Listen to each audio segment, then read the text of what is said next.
मेरे ऊपर गुरु सेवा का भार था, इसीलिए मैं गुरु सेवाकारी से गया था।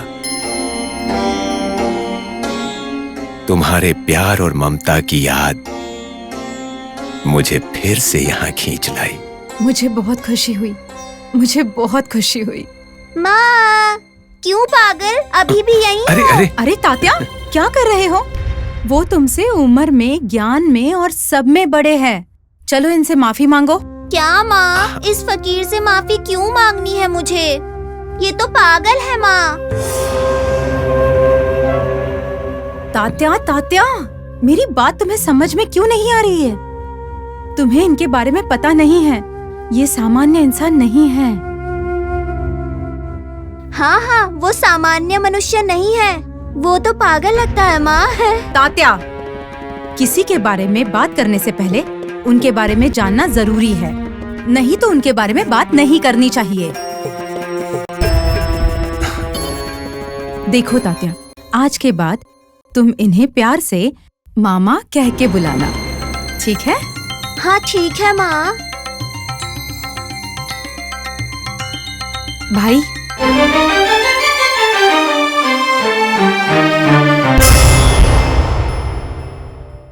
क्या तुमने मुझे भाई बुलाया? मुझे भाई बुलाया?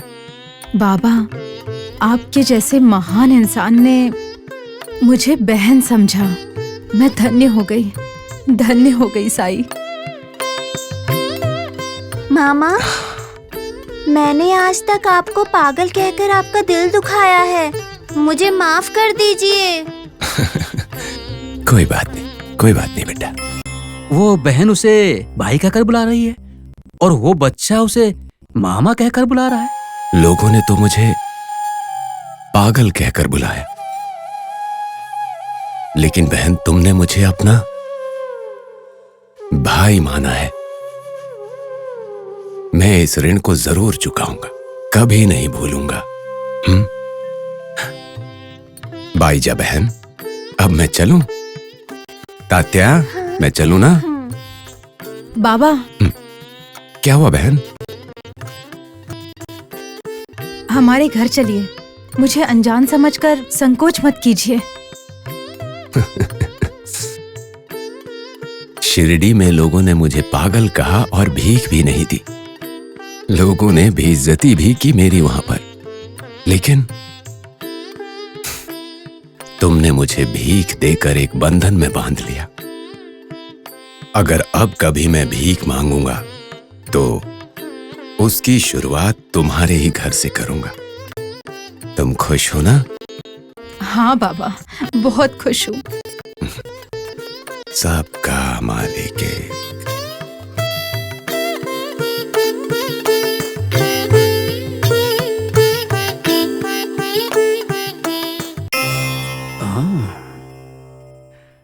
बहन, क्या हुआ? अभी जो फकीर गया उसे क्या आप जानती हैं? भगवान के बारे में किसे पता नहीं होता है। क्या कह रही हैं आप? उस पागल आदमी को आप भगवान कह रही हैं?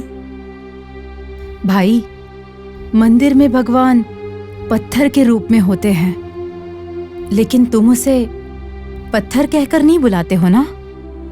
या फिर उस पत्थर के भगवान ने तुम्हें प्रकट होकर ये कहा है कि मैं ही भगवान हूं? नहीं ना?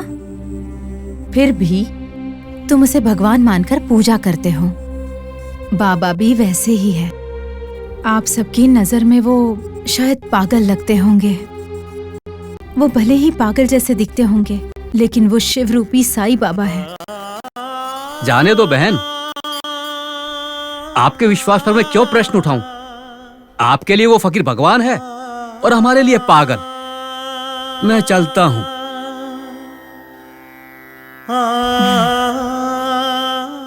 चलो बेटा।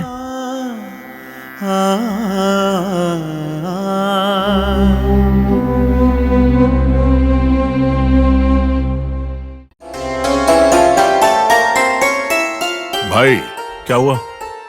ये बात आप तक पहुंच गई है, फिर भी ऐसे घुमा फिरा के बात क्यों कर रहे हो? सीधे सीधे बोलो ना। वही हमारे गांव में जो नया फकीर आया ना, उसी के बारे में। उसने किसी के साथ कुछ किया क्या, या किसी को परेशान किया? नहीं नहीं नहीं, उसके वजह से तो गांव के लोगों का भला हुआ है। परेशानी तो तुम्हें हुई है। क्या, मुझे परेशानी? और वो भी उस पागल फकीर से? बात समझ है, कुछ ऐसा बोलो। देखो भैया, मुझे लगता है थोड़ी थोड़ी बात आपको पता चल गई होगी। जिस समय उस फकीर ने शिरडी में कदम रखा, उसी पल से आपका बुरा वक्त शुरू हुआ है। ये क्या बात कर रहे हो कादिर? आपको अच्छे से पता है, उसके आने के बाद आपका व्यापार कोई खास नहीं रहा। गांव में जब लोग बीमार होते थे तो तांबुली भाई बचाओ, यही सारे लोग बोलते थे। और अब क्या कहते हैं? बाबा बचाओ, यही कहते हुए वहाँ जा रहे हैं। तुम इस तरह से बात क्यों कर रहे हो? हुआ क्या है? अरे होना क्या चाहिए, इतना पैसा देकर यहाँ वहाँ घूम करके जब बीमारी अच्छी नहीं हो रही है, और वो बीमारी बगैर पैसों के ठीक हो रही है यहाँ पर, तो सारे लोग हमारे पास क्यों आएंगे? तो अब उसने क्या किया? भाई, आप जिसको दवाई देते थे, वो हरि भाई को, वो तो गांव वालों से ये कहता था कि वो तो एक दिन मर ही जाएगा। उस बाबा ने पता नहीं क्या जादू कर दिया, वो तो एक ही दिन में ठीक हो गया। उसने जो भी किया, ये बात पता लगानी थी ना। लोग उसे भगवान कहते हैं। क्या मैं भगवान को जान सकता हूँ? तो वो भगवान है। मैं भी देखता हूँ कि वो शिरडी में कैसे रहता है। सुन लो भाई, एक बात निश्चित है, अगर वो शिरडी में रह गया ना, तो आपका जीना यहाँ मुश्किल है। अगर वो बचा तो मुश्किल है ना, अगर नहीं बचा तो? क्या करेंगे? मैं क्या करूंगा? हाँ, बस तुम देखते जाओ। आ जाओ। हाँ?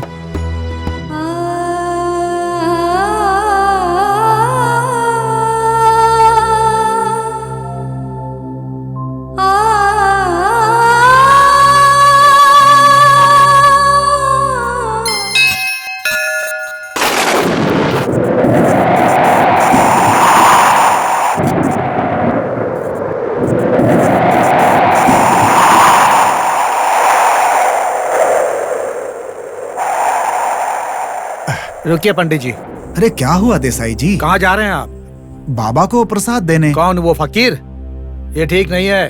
पूजा तुम भगवान की करते हो और प्रसाद उस मुसलमान फकीर को देते हो। देखिए देसाई जी, बाबा जाति धर्म का भेदभाव बिल्कुल नहीं करते। वो तो मनुष्य रूपी भगवान हैं। लेकिन आप तो पत्थर रूपी भगवान की पूजा करने वाले पंडित हैं, तो फिर प्रसाद उस मुसलमान फकीर को क्यों देते हैं?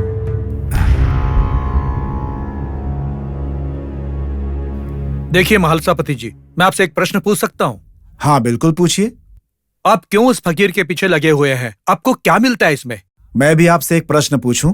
हाँ पूछिए। जो आंखों से नहीं दिखता है, उस पत्थर को आप रोज पूजते हो, सप्ताह में एक आध दिन पूजा भी करवाते हो। जब कोई संकट आता है तो उसके सामने खड़े होकर रोते भी हो। उस भगवान से आपको क्या मिलता है? देखिए पंडित जी, मंदिर में जो पत्थर की मूर्ति है उसमें कुछ न कुछ ताकत है। उसकी पूजा करने से हमारे मन को शांति मिलती है। उस फकीर से आपको क्या मिलता है?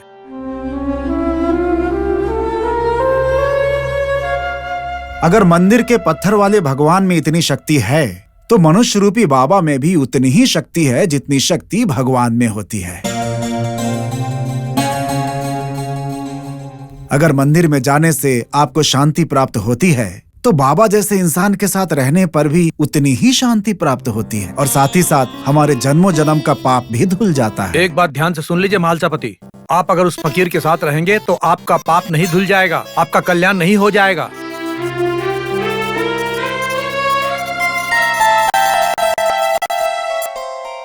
लेकिन गोरे साहब को आपका कारनामा पता चल गया तो सारे पाप आकर आपसे लिपट जाएंगे। देसाई जी, आपको भी एक दिन बाबा के पास आना ही होगा, याद रखिएगा मेरी इस बात को। ये बातें आप अपने घर में ही रखो, लेकिन आप मुझे सीख दे रहे हो। चलता हूँ मैं, अपना ज्ञान अपने पास रखो।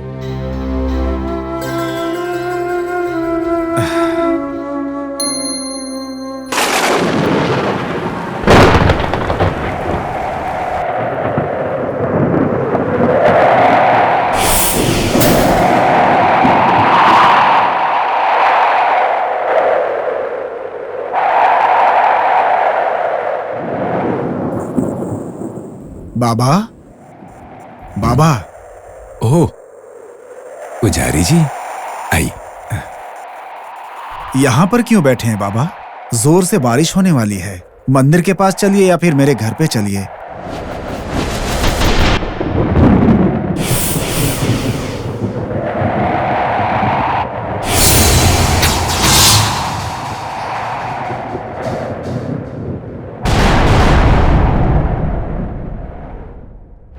जाने की जरूरत नहीं है। नहीं आएगी ये बारिश, हम यहीं रुकते हैं। बाबा, कितने बादल हैं देखिए, कभी भी बारिश हो सकती है। मैं आपके लिए प्रसाद लेकर आया हूँ, पानी से यह खराब हो जाएगा। चलिए बाबा। पुजारी जी, मैंने कहा ना, बारिश नहीं आएगी। बारिश के देवता मेरी बात मानेंगे। चलो मुझे प्रसाद दो, बहुत भूख लगी है।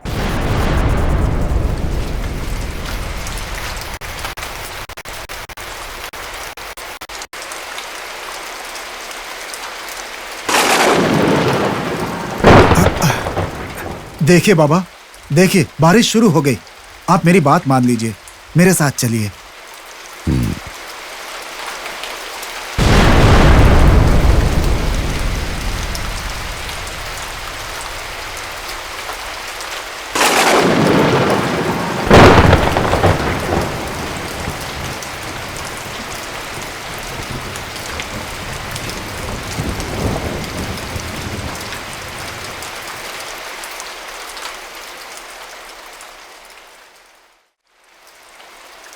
तुम क्या चाहते हो? ये बारिश रुक जाए? हे मेघराज, मेरे मित्र पुजारी जी प्रसाद लेकर आए हैं मेरे लिए।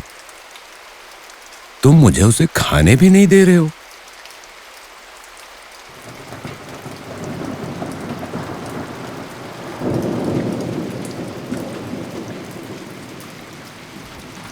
आज यहां तुम्हारी जरूरत नहीं है। हाँ, तो जाओ कहीं और। जाओ कहीं।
प्रकृति को अपने इशारे से बदल देने वाले आप साधारण मनुष्य नहीं हैं, साधारण नहीं हैं बाबा, चमत्कारी हैं आप।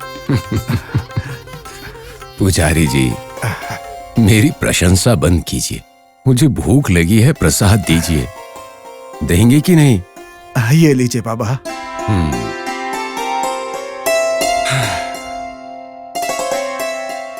पुजारी जी, आपका और अपनी बहन का ऋण कैसे चुकाऊंगा, ये मेरी समझ में ही नहीं आ रहा।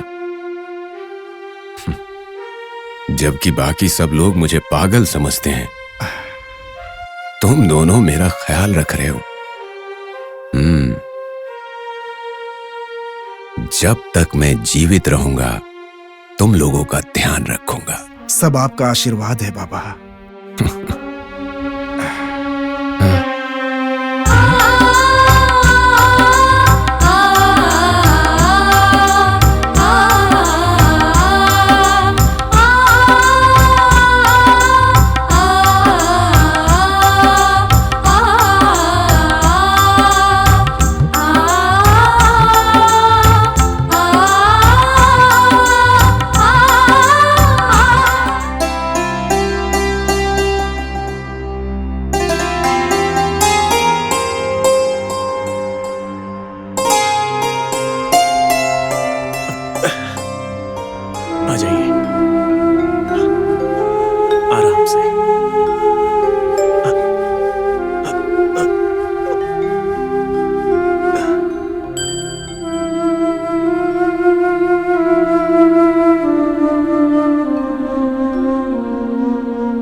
पंडित जी, पंडित जी, प्रणाम भाई। कैसे आना हुआ? हम कोपर गांव से आ रहे हैं भाई। हमारी माँ बहुत बीमार है, बहुत खांस रही है। यहाँ उपचार के लिए आए हैं। विश्वनाथ पंडित जी से हमारी माँ का थोड़ा इलाज हो जाए तो इनकी तबीयत ठीक हो जाएगी भाई। रुपए पैसे कुछ लाए हो ना? लाए हैं भाई। यहीं रुको, अभी आता हूँ। चलो अंदर चलते हैं। चलिए। चलो, पंडित जी अंदर है। चलिए चलिए। पंडित जी अंदर पंडित हैं। जी अंदर है, चलिए। चलो।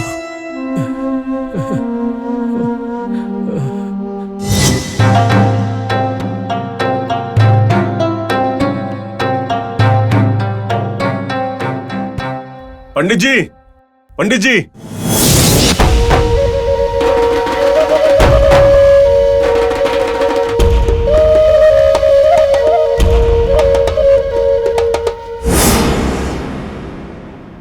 ओ, क्या बात है तंबूली, आज हमारे घर पर कैसे आना हुआ? आज के बाद हम दोनों को अपना वैद्य का काम छोड़कर घर घर जाकर भीख मांगनी पड़ेगी पंडित जी। ये तुम क्या बात कर रहे हो? ऐसे कैसे हो सकता है? हमारी परिस्थिति ऐसे कैसे आएगी? इस शिरडी में हम दोनों ही हैं जो लोगों का इलाज करते हैं। हिंदुओं का इलाज मैं करता हूँ और मुसलमानों का इलाज तुम करते हो। अरे लगता है आपको बात पता नहीं है। कोई साईं बाबा नाम का फकीर हमारे शिरडी में आया हुआ है। चाहे वो कोई भी हो, कैसी भी बीमारी हो, वो उस बीमारी का इलाज मुफ्त में कर रहा है पंडित जी। क्या कहा तुमने? मुफ्त में इलाज कर रहा है वो साईं बाबा? इतना ही नहीं पंडित जी, पता नहीं उसने कौन सा जादू मंत्र सीखा है। बिना मौसम बरसात करवाता है, बरसते हुए बारिश को रोक भी देता है। वो इंसान है कि शैतान है, मुझे ये बात समझ ही नहीं आ रही है। लेकिन एक बात तो पक्की है पंडित जी, अगर वो शिरडी में ही रह गया तो आपको और मुझे दोनों को रास्ते पर आके भीख मांगनी पड़ेगी।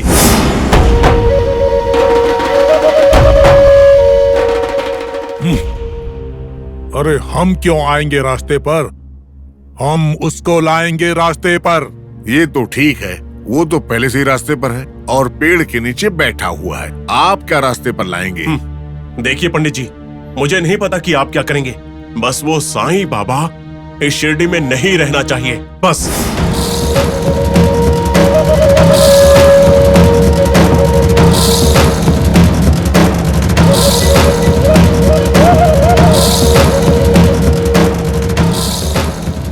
तुम बोली, तुमने बात मेरे कानों तक पहुंचा दी है ना? उस फकीर को मैं देख लूंगा, तब तुम चिंता मत करो। तुम जाओ भी यहां से।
पांडुरंग विठ्ठला विठ्ठला विठ्ठला, पांडुरंग विठ्ठला गोविंदा गोविंदा, पांडुरंग विठ्ठला विठ्ठला विठ्ठला, पांडुरंग विठ्ठला विठ्ठला विठ्ठला, पांडुरंग विठ्ठला विठ्ठला विठ्ठला, पांडुरंग विठ्ठला।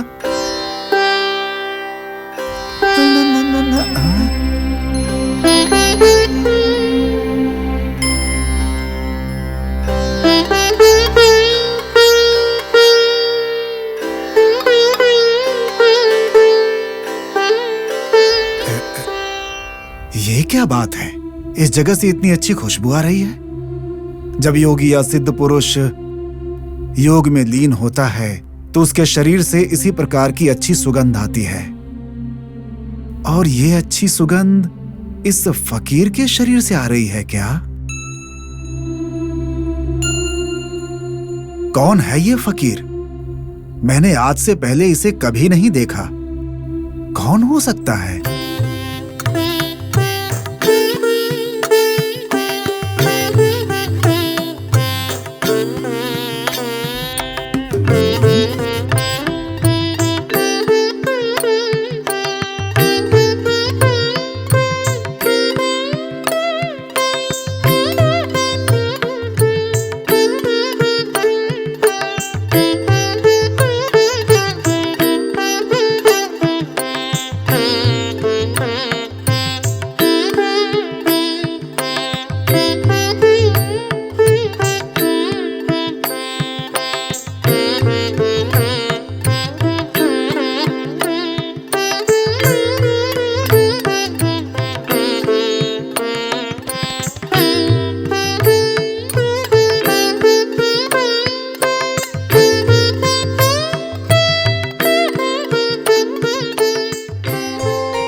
फकीर, अरे ओ फकीर। हाँ नामदेव। तुम मेरा नाम जानते हो क्या फकीर? जब तुम मुझे जानते हो तो भला मैं कैसे नहीं जानूंगा। मैं तो ये भी जानता हूँ कि तुम किस लिए आए हो। क्या मैं जानता हूँ कि आप कौन हैं? लेकिन इस जन्म में तो मैं आपको आज ही देख रहा हूँ। लेकिन नामदेव, पिछले जन्म में हम दोनों एक ही माँ के बच्चे थे। अरे क्या पागलों की तरह बात कर रहे हो तुम? कौन हो तुम? मैं? जरा रुको, 2 आसन बचे हैं, जरा रुकना।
नामदेव, जरा रुकना, मैं इसे धोकर आता हूं।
नामदेव,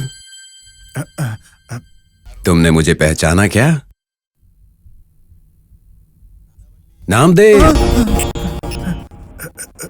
फकीर, कौन हो तुम? मुझे सच सच बताओ। मुझे लग रहा है कि तुम साधारण मनुष्य बिल्कुल नहीं हो। सही कहा, तुम्हारा अंदाजा बिल्कुल ठीक है। फिर हो कौन तुम? कौन हो तुम, बताओ। ये तो मुझे भी नहीं पता। जब मैं शिरडी आया तो लोग मुझे साईं बाबा बुला रहे थे। मुझे लगा कि शायद साईं बाबा ही मेरा नाम होगा। साईं बाबा? हाँ, साईं बाबा। नामदेव, मैं कौन हूं, इस प्रश्न का उत्तर तुम्हें अब तो मिल गया होगा। तुम किस भगवान को मानते हो? दत्त गुरु, दत्तात्रेय प्रभु। वही हूं मैं। क्या तुम दत्तात्रेय हो? क्यों, तुम्हें संदेह हो रहा है? गलत है, तुम झूठे फकीर हो। मैं झूठा फकीर नहीं हूं। अपने अंतर मन से देखो, मैं कौन हूं ये पता चल जाएगा।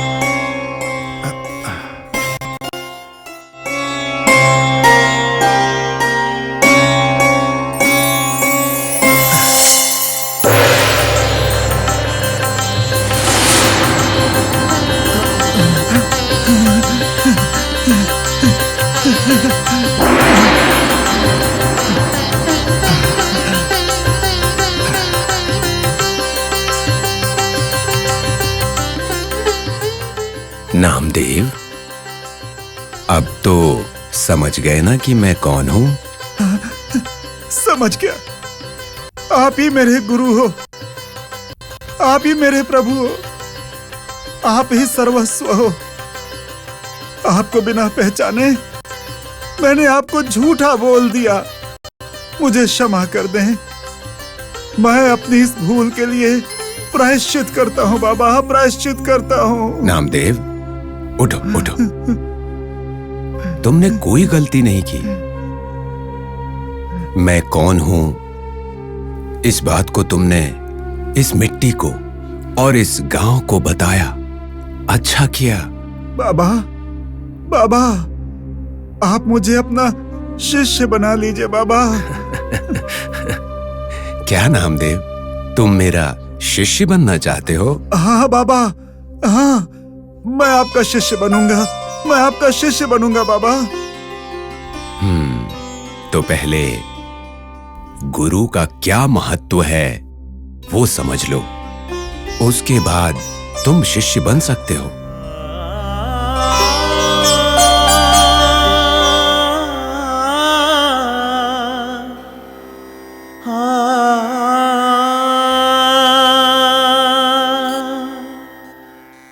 बाबा,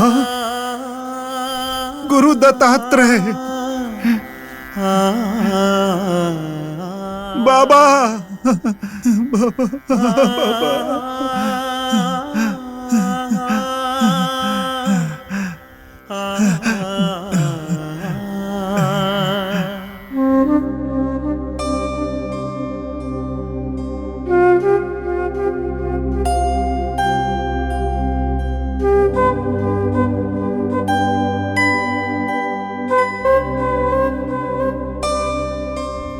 माँ, ये बाबा कैसे हैं?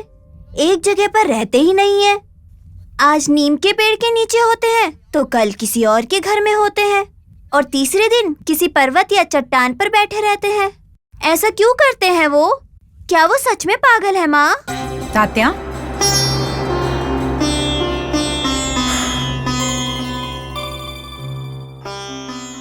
बाबा के बारे में ऐसी वैसी बातें मत करो। लेकिन लोग उन्हें पागल कहते हैं माँ। उन्हें पागल कहने वाले लोगों में अक्ल नहीं है। अब देखो, पेड़ से पेड़ पर छलांग लगाने वाले हमारे मारुति कैसे हैं? बंदर की तरह है ना? मारुति बंदर की तरह दिखते हैं, पर हम उन्हें बंदर कहकर क्यों नहीं बुलाते? बंदर की तरह उन्हें भी एक पूंछ है, तो वो भी तो बंदर हुए ना। क्या माँ, पूंछ होते ही मारुति बंदर नहीं बन जाएगा? मारुति तो श्री राम का भक्त है ना?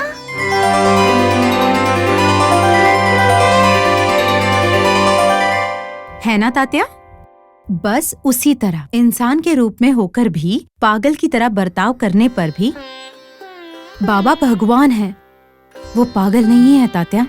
तो फिर वो एक जगह पर क्यों नहीं बैठते, क्यों अलग अलग जगह पर जाते? क्योंकि तात्या, जैसे कि मैंने तुम्हें बताया कि बाबा भगवान है, क्या भगवान किसी एक जगह पर रह सकते हैं? इसीलिए बाबा हर जगह पर रहते हैं। अच्छा, ये बात है। हाँ तात्या, बाबा हमारे बीच में रहने वाले भगवान हैं। एक तरह कबीरदास, रामदास की तरह है वो। ये बात तो मेरे ध्यान में आई नहीं। चलो चलते हैं। मामा, बाबा, मामा, बाबा, मामा।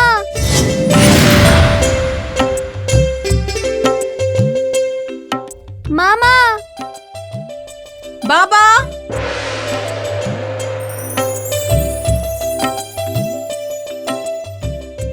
मामा कहाँ हो सकते हैं माँ?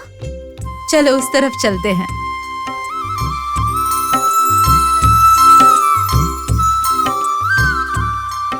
सुनो भाई। हाँ बोलिए बहन। तुमने कहीं साई को देखा? कौन वो फकीर? हाँ, वही बाबा। देखो बहन, वो इंसान कुत्तों के साथ गांव के बाहर बैठा हुआ है और कुत्तों को खाना खिला रहा है, वहाँ उस पेड़ के नीचे बैठकर।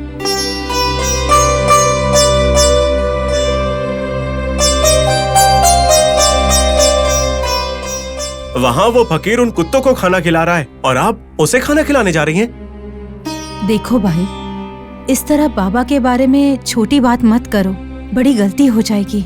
आप इस तरह समय और स्थान का पता न रहने वाले उस पागल को खाना देंगे, सबसे बड़ी गलती तो यही होगी।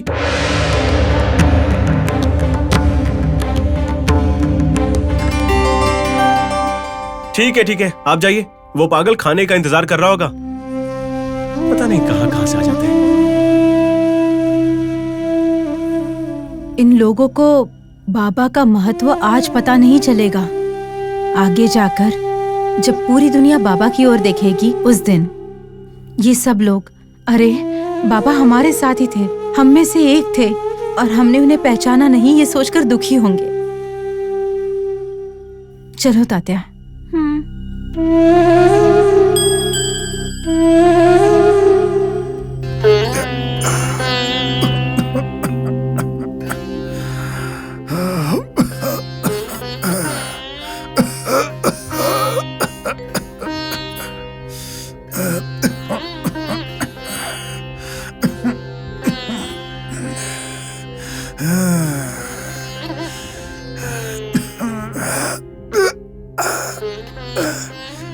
गनो, पिताजी, गनो, आपने बुलाया पिताजी? हाँ, पता नहीं आज क्यों सुबह से बहुत तकलीफ हो रही है बेटा।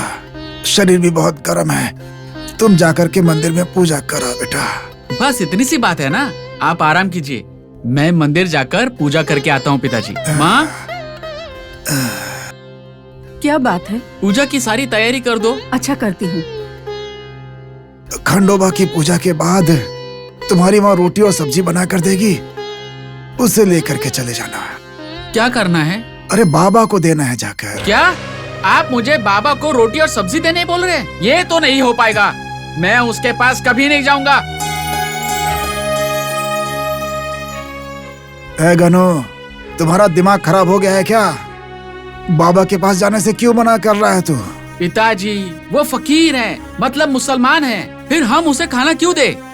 क्या वो हमारा खंडोबा है या हिंदू भगवान है? तुम्हें क्या हो गया है बेटा? बाबा अलग नहीं है, खंडोबा भी अलग नहीं है, दोनों एक ही हैं। ऐसे कैसे दोनों एक समान हो सकते हैं? हमारे खंडोबा की वेशभूषा अलग है और उस मुसलमान फकीर की वेशभूषा अलग है। हमारा खंडोबा तुम्हारे और मेरी तरह माथे पर तिलक लगाते हैं, लेकिन उस मुसलमान फकीर का माथा खाली रहता है। फिर कैसे दोनों एक समान हो सकते हैं? अरे बुद्धू, तिलक लगाने से हिंदू भगवान और ना लगाने से मुस्लिम का भगवान है, ऐसा तुमसे किसने कहा? बाबा तिलक नहीं लगाते हैं, हाँ, इसका मतलब ये नहीं है कि वो लगाते ही नहीं हैं। अरे जब ठीक लगेगा तो लगा लेंगे वो। बाबा इस कलयुग के लिए वरदान है बेटा। उनको हिंदू मुस्लिम बोलकर अलग मत करो। क्या पता क्या वरदान है। पिताजी, मैं एक सवाल पूछूं? पूछो। अभी आप जिसे भगवान मानते हो वो फकीर बाबा, अगर वो भगवान है तो भीख मांगने की क्या जरूरत है? अगर भगवान है तो भीख नहीं मांगनी चाहिए ना? देख गनो, जिन्हें दान करने की क्षमता होती है उनसे मांगने में कोई बुराई नहीं होती है। इसे भिक्षा नहीं कहते बेटा। और क्या कहना चाहिए? बेटा ये कहना चाहिए कि हम नेक काम कर रहे हैं, और क्या। लेकिन भीख देने से ऋण कैसे कम हो जाता है? ऐसा लगता है बाबा ने तुम सब पर जादू टोना करके रखा है और आप उसी को बड़ा भगवान समझकर जी रहे हो। जी लीजिए, जी लीजिए। आगे जाकर एक दिन सबको पता चलेगा कि वो एक ढोंगी बाबा है। माँ, पूजा का सामान ले आओ। ला रही हूँ। ये लो। हे भगवान, आज इसको पता नहीं क्या हो गया है। बाबा के बारे में गलत बात कर रहा है। हे बाबा, मेरे बेटे ने जो कहा उसके लिए उसे क्षमा करना बाबा। बुरा मत मानना प्रभु। सुनिए, आप परेशान मत होइए, आराम कीजिए। उसने जो कहा सुना तुमने? हाँ सुना। ऐसा कुछ भी नहीं होगा, सब कुछ ठीक हो जाएगा। आप आराम कीजिए, सो जाइए थोड़ा।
मैं तब से देख रहा हूँ, ना ही आप बात कर रहे हैं और ना ही पंडित जी कर रहे हैं। ऐसे चुप बैठने का क्या मतलब है, बताइए।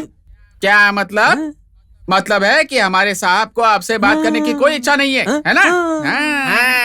बिल्कुल सही बोल रहे हो। चुप रहो तुम दोनों। सरपंच जी, सबसे पहले इन दो बंदरों को अपने साथ लेकर घूमना बंद कीजिए। दोनों के दोनों नालायक हैं। ओ भाई, अगर हम दोनों नालायक हैं, हमारे सरपंच जी हमारे साथ होते हैं तो वो भी नालायक हुए क्या? क्यों सरपंच जी, सही कहा ना? ए बेवकूफ लोगों, मेरी सारी इज्जत उतार देते हो। अपना मुंह बंद करके नीचे पड़े रहो। उठ के खड़े हो जाओ।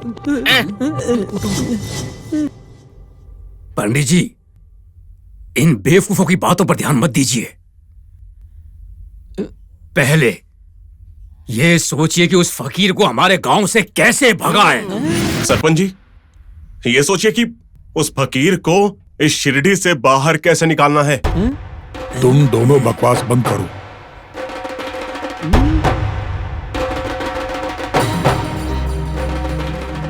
उस फकीर को सीढ़ी से कैसे भगाना है वो मैं बताता हूँ। आप बताएंगे पंडित जी?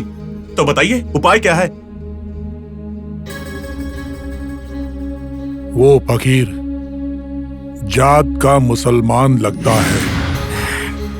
नहीं पंडित जी, उस फकीर की चाल ढाल देखकर लगता है कि वो हिंदू है। उसके चाल ढाल से हमें कुछ भी नहीं करना है सरपंच जी। देखने में तो वो मुसलमान लगता है ना। तो क्या? अगर वो फकीर जल्दी से सीढ़ी छोड़कर नहीं गया तो तकलीफ हम दोनों को होगी, क्योंकि हम लोग लोगों की दवा दारू करके अपना जीवन बिता रहे हैं। पर उसके लिए करना क्या होगा ये तो बताइए। इस शिरडी में हिंदू और मुसलमानों के बीच में दंगा करवा देंगे हम लोग। क्या? दंगा फसाद? ठीक कहा।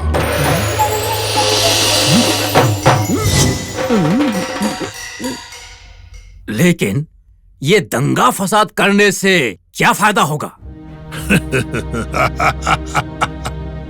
क्यों सरपंच जी ऐसा क्यों पूछ रहे हो? फायदा हम सबका ही होगा। इस फकीर के आने के बाद ही हमारे गांव में सारी परेशानी शुरू हुई है, क्योंकि वो जादू करता है, वो जादूगर है। ऐसी अफवाह हम पूरे गांव में फैला देंगे।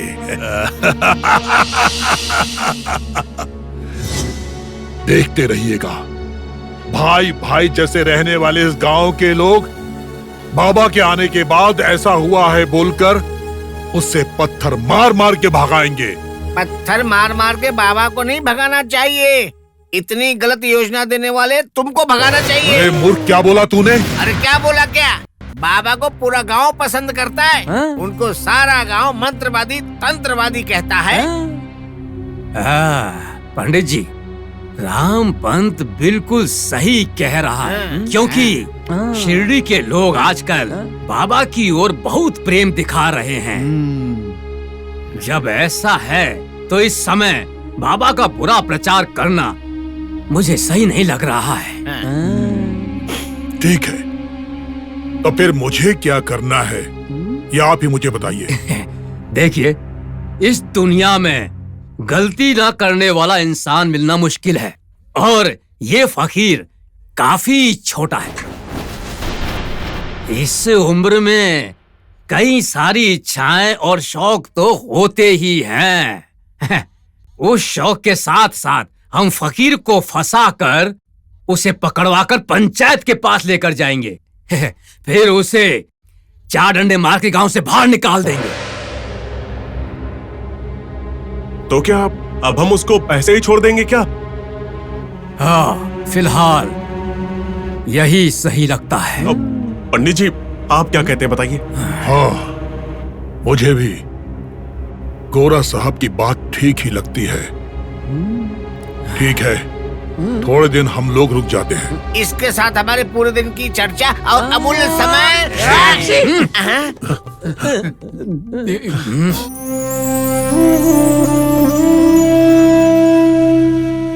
बाबा,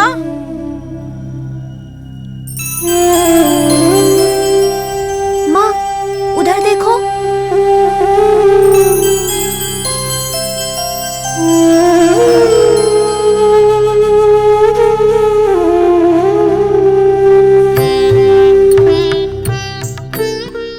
चलो।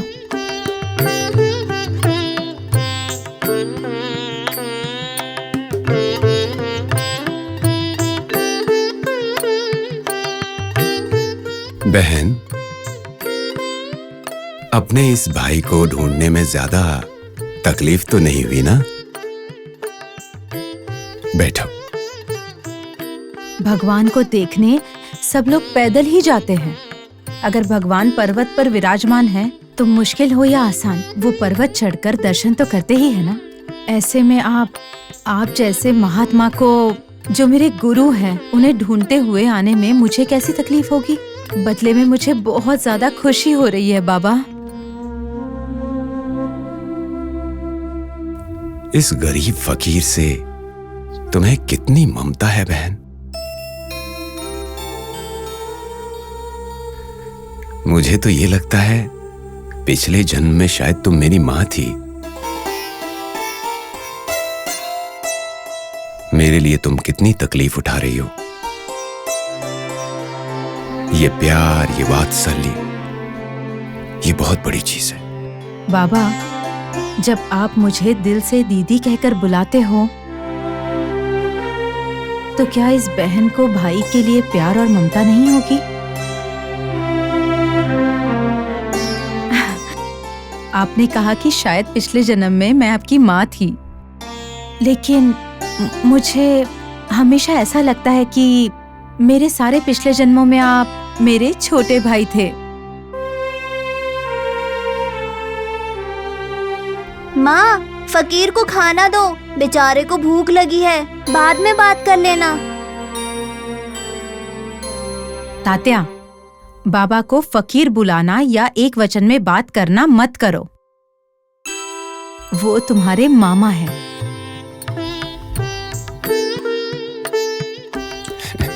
बाबा मेरे मामा है। हाँ तात्या, बाबा तुम्हारे मामा है और आज के बाद तुम उन्हें मामा कहकर ही बुलाओगे, ठीक है? ठीक है माँ, अब तो मामा को खाना दो। अभी देती हूँ।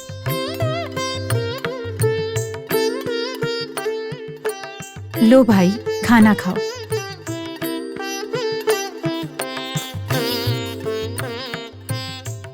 अपने घर से ही अगर याद कर लेती तो काफी होता, मैं वहीं आ जाता।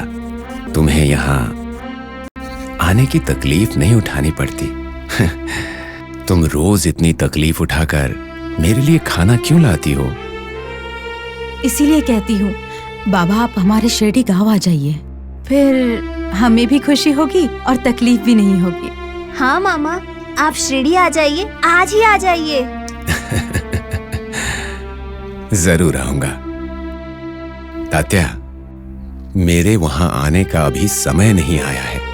सही समय पर अपने आप आ जाऊंगा। वो समय जल्दी आए, यही हमारी इच्छा है। खाना खा लीजिए।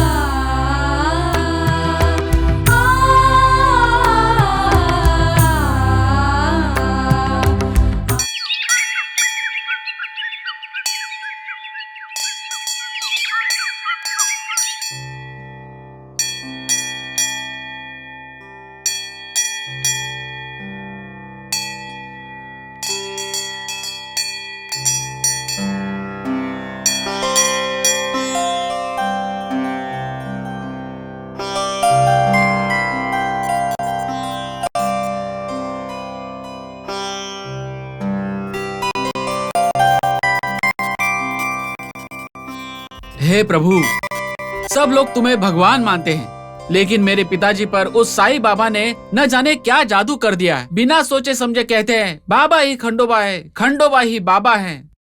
प्रभु, आप ही उनको बताइए कि मैं फकीर नहीं हूँ, मैं उससे बहुत अलग हूँ।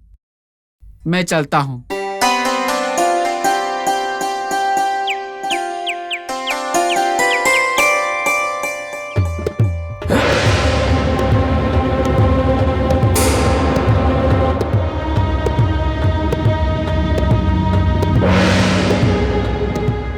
ए फकीर, तुम यहाँ क्यों मंदिर में आए हो? जाओ यहाँ से। मैं क्यों जाऊं गनू? हाँ? क्यों का क्या मतलब? ये हमारा मंदिर है। ये जगह तुम जैसे मुसलमानों के लिए नहीं है। क्या बोल रहे हो? अपनी ही जगह पर मैं नहीं जा सकता हूँ? क्या ये न्याय है? हाँ? क्या कहा तुमने? ये जगह तुम्हारी है? जरा देखो तो सही। अगर तुम्हें ऐसे ही छोड़ा, पूरी शिरडी को अपना कहोगे। मुझे गुस्सा आया तो तुम्हें धक्के मार के निकालूंगा। उससे पहले यहाँ से चले जाओ, नहीं तो। अब तुम मुझे ज्यादा परेशान कर रहे हो। अंदर जाने दो। सारे गांव में घूम घूम कर थक गया हूं। मुझे आराम करना है। जाने दो मुझे। मैं तुम्हें आने नहीं दूंगा। जाओ यहाँ से।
बाबा, बिना जाने आपको रोक के मैंने गलती कर दी बाबा, मुझे माफ कर दो बाबा। तुम ही राम हो, तुम ही अल्लाह हो, तुम ही यीशु हो बाबा। ऐसा मेरे पिताजी ने 1000 बार कहा। मैंने आपका अपमान कर दिया बाबा, मुझे माफ कर दो बाबा, मुझे माफ कर दो। गनु, आप खंडोबा हो। मैं खंडोबा नहीं हूं, मैं तो फकीर बाबा हूं। ठीक से देखो जरा। बाबा, बाबा। मैं बाबा नहीं हूं। मैं कहां से मुसलमान हो गया? मैं तो तुम्हारा खंडोबा हूं। खंडोबा, बाबा, बाबा, खंडोबा। क्या तुम्हें अब भी शक है कि मैं कौन हूं? बाबा, मैंने सच में आपसे माफी मांगी है ना प्रभु। तुम चाहे जो भी हो, तुम ही मेरे खंडोबा हो, तुम ही मेरे बाबा हो। गनु, मनुष्यों में जात पात, कुल, धर्म हो सकता है, लेकिन इस बाबा को इन सब से कोई फर्क नहीं पड़ता। मुझे तो जाति पाति से बढ़कर ज्यादा प्यार मनुष्यों की आत्मीयता से है। बाबा, जाति नाम के बंधन में फंसे हुए मुझ जैसे आदमी को भक्ति का मूल्य सिखाया है आपने। आज के बाद जाति के नाम पर किसी का भी दिल नहीं दुखाऊंगा। जब तक जिंदा हूं, जातियों की बीमारी से दूर रहूंगा। गनु, केवल तुम्हारा बदलना काफी नहीं, जाति रूपी भूत के वश में जो भी इस संसार में तड़प रहे हैं, उन सबको बदलना होगा। यही मेरा उद्देश्य है। हम दोनों पूरी शिरडी में जो जाति नाम की बीमारी है, उसे समाप्त करना है। आप जैसा कहेंगे वैसे ही करूंगा बाबा। सिर्फ आपके दिखाए हुए मार्ग पर ही चलूंगा। तुम्हारा कल्याण हो। सबका मालिक।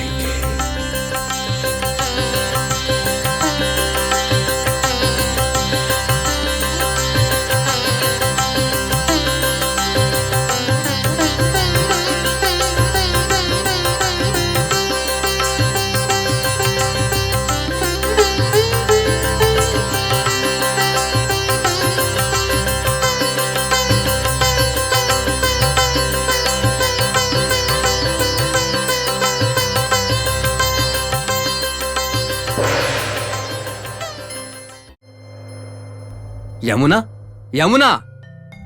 आई जी। मैं आज कोपर गांव की तरफ जा रहा हूँ। शाम को आते आते मुझे देर हो सकती है। घर का ध्यान रखना तुम। सुनिए ना, लगता है बारिश होने वाली है।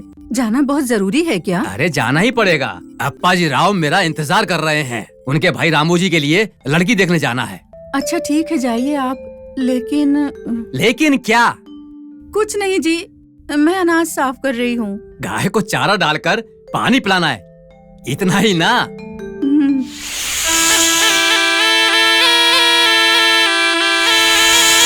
चारा डाल देता हूँ।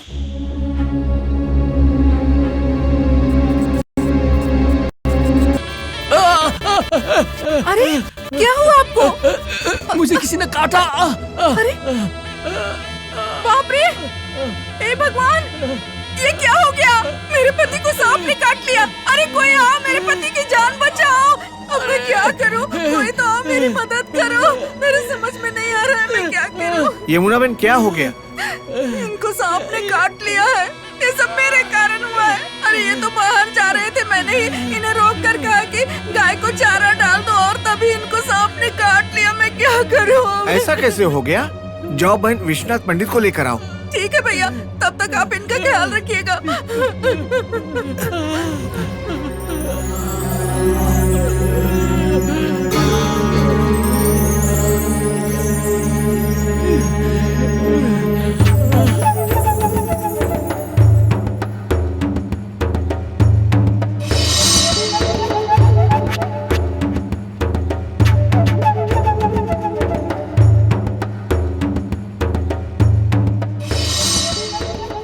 अरे ओ परशुराम, हाँ पंडित जी। जब से ये नकली बाबा हमारी शिरडी में आया है, तब से हमारे पास दवाई लेने के लिए कोई मरीज नहीं आ रहा है। उस फकीर ने लोगों पर कुछ न कुछ मंत्र पढ़ के शिरडी के लोगों पर जादू किया है, जादू किया है। कोई मंत्र नहीं, कोई जादू नहीं। फिर कैसे हमारी शिरडी के लोग जैसे मंदिर में भगवान के दर्शन करने जाते हैं, वैसे उसके दर्शन करने जा रहे हैं? क्या वो पंढरपुर का पांडुरंग है या हमारे गांव का खंडोबा है? उन सबसे भी बढ़कर है पंडित जी। क्या बकवास कर रहे हो तुम? ऐसा मैं नहीं कह रहा, ऐसा लोग कह रहे हैं। अरे ओ परशुराम, मेरे जैसे असली सोना और उस फकीर जैसे नकली सोना में फर्क न जानने वाले लोग उस फकीर के आगे जाकर खड़े हो रहे हैं। देखते जाओ, अगर ऐसे ही चलता रहा तो उस बाबा की वजह से एक दिन हमारी पूरी शिरडी शमशान बन जाएगी। फिर यहाँ पर केवल उल्लू ही रहेंगे। उसके बाद शिरडी की तरफ कोई कुत्ता भी मुंह करके नहीं सोएगा। ऐसा आप कहते हो, लेकिन आपको पता है लोग क्या कहते हैं? क्या कह रहे हैं? लोग कह रहे हैं कि अभी से ही कितने लोग सिर्फ बाबा को ही देखने आ रहे हैं। ऐसा ही चलता रहा तो लोग शिरडी को पुण्य क्षेत्र कहेंगे। ये बात लोग कह रहे हैं या फिर मेरे टुकड़ों पर पलने वाला मेरा नालायक शिष्य कह रहा है? पंडित जी, पंडित जी, पंडित जी। ओहो, क्या हुआ यमुना बाई? आज आपके कदम आपको हमारे यहाँ तक कैसे ले आए? मेरे पति को सांप ने काट लिया है। मेरे पति को बचाइए पंडित जी, मेरे पति को बचाइए। बचाएंगे, जरूर बचाएंगे। पहले ये बताओ, तुम सीधा भागे भागे हमारे पास आई हो या पहले उस बाबा के पास गई थी? नहीं पंडित जी, मैं तो बस सीधा आपके पास ही आ रही हूँ। आपसे विनती करती हूँ, मेरे पति को बचा लीजिए, नहीं तो वो मर जाएंगे। पंडित जी चलिए ना, उन्हें बचा लीजिए।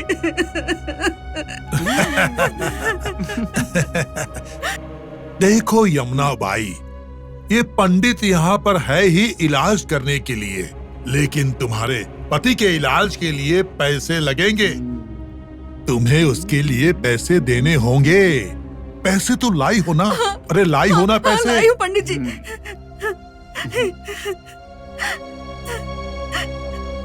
हाँ?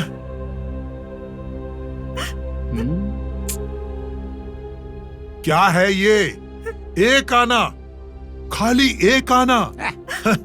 तुम्हारे पति को जहर वाले सांप ने काटा है और उसके इलाज के लिए एक आना।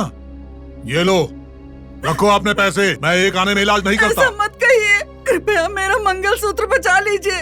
आप आकर मेरे पति का इलाज कीजिए, बाकी जो भी पैसे होंगे मैं आपको वहीं पर दे दूंगी। सच कह रही हूँ पंडित जी। वो सब नहीं चलेगा। अगर पैसे दोगे तभी घर के बाहर कदम रखेंगे। ऐसा मत कहिए भाई, मुझे पता नहीं था कितने पैसे लाने हैं, तो जितना मुझे मिला मैं ले आई, बाकी पैसे मैं वहीं दे दूंगी। रक्षा कीजिए। देखो बहन, तुम्हारे जैसे भिखारी पर हमको कोई विश्वास नहीं है। इलाज कराना है तो पहले पैसे निकालो। ऐसा मत सोचिए, हम गरीब जरूर हैं, लेकिन झूठ नहीं बोलते। अगर आपको ठीक लगे तो मेरे कान की ये बाली ले लीजिए, ये रख लीजिए आप, और मेरे पति की जान बचा लीजिए। पंडित जी चलिए।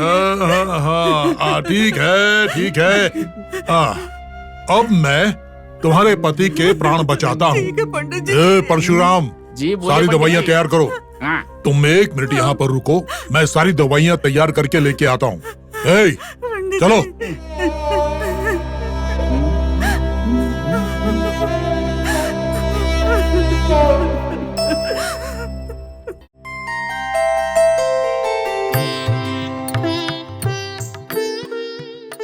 तात्या, तुम्हारा खाना होने के बाद तुम्हारे मामा कहाँ है ढूंढकर उन्हें खाना देकर आओ, समझे?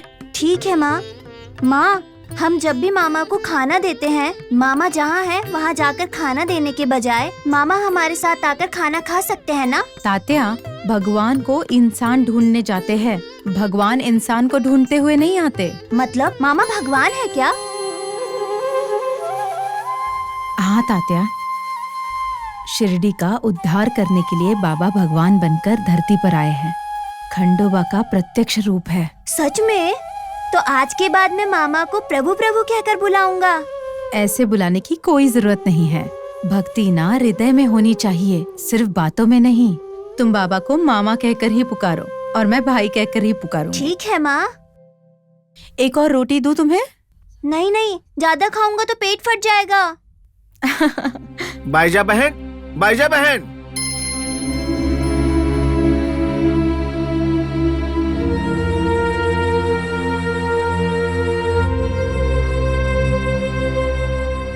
क्या हुआ रामा? आपको कुछ पता चला? कौन सी बात? बहन जो अपने दामोदर भाई को जानती हो ना, उनको सांप ने डस लिया है।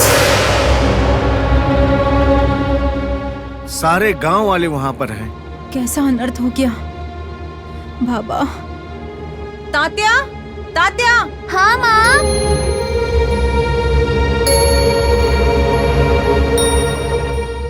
चलो तुम्हारे चाचा के घर जाएंगे हम। क्यों माँ? उनको सांप ने काट लिया है, चलकर देखते हैं। ठीक है माँ। माँ, अगर हम वहाँ गए तो मामा को कौन खाना देगा? बाबा को हमारी परिस्थिति समझ जाएगी। चलो।